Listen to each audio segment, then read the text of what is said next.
Pénurie de bœuf français, il y a plus de viande, mais il y aura du quinoa. Et oui, c'est le drame pour ma belle Normandie et nos belles Normandes. Je n'oserais pas parler des femmes ainsi dans l'époque qui est la nôtre, rassurez-vous, non. Je parle évidemment de nos vaches. C'est la pénurie de bœuf français. On n'est pas loin d'avoir atteint un point de non-retour, alerte la Fédération nationale bovine. D'après cet article de France Télévisions, depuis 2016, la France a perdu près de 10% de ses vaches, selon la Fédération nationale bovine, la FNB. Sur France Info, son président constate que le métier d'éleveur, qui malheureusement ne rémunère pas, n'attire plus les jeunes. C'est une grosse crise, alerte-t-il. En 7 ans, la France a perdu 837 000 vaches, oui, 837 000, dont 494 000 bêtes allaitantes. C'est presque 500 000 vaches de moins pour faire du lait. Près de 10% du cheptel français a disparu en 6 ans. C'est la décapitalisation, et oui.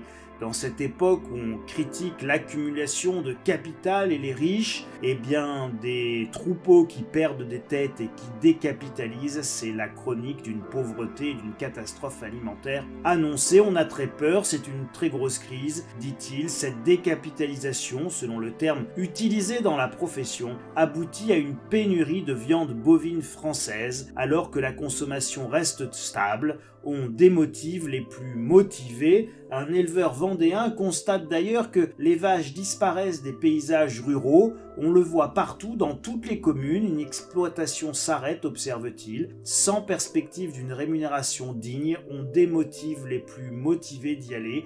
On se retrouve dans une situation où les gens préfèrent arrêter, tout simplement, la production, explique-t-il. Le secrétaire général de la Fédération nationale bovine appelle à sécuriser la rémunération des producteurs pour qu'on ait des jeunes qui puissent s'installer. C'est évidemment encore plus vrai en cette période d'inflation très forte, notamment pour les aliments nécessaires pour nourrir les bêtes.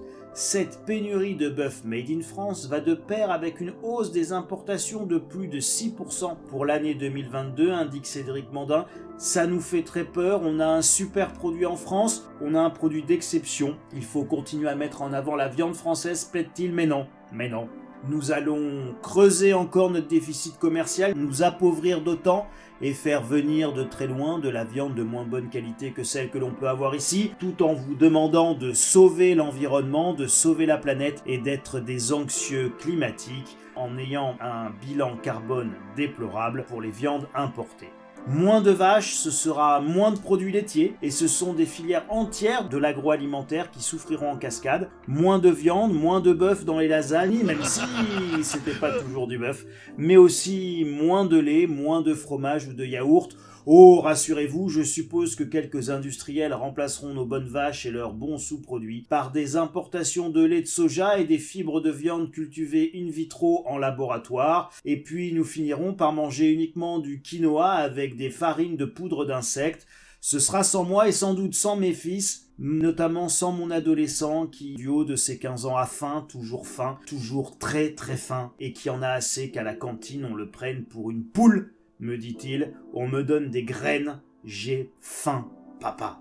Il est déjà trop tard, mais tout n'est pas perdu. Préparez-vous les amis, préparez-vous à avoir faim et stocker de la bonne viande avant qu'il n'y en ait plus.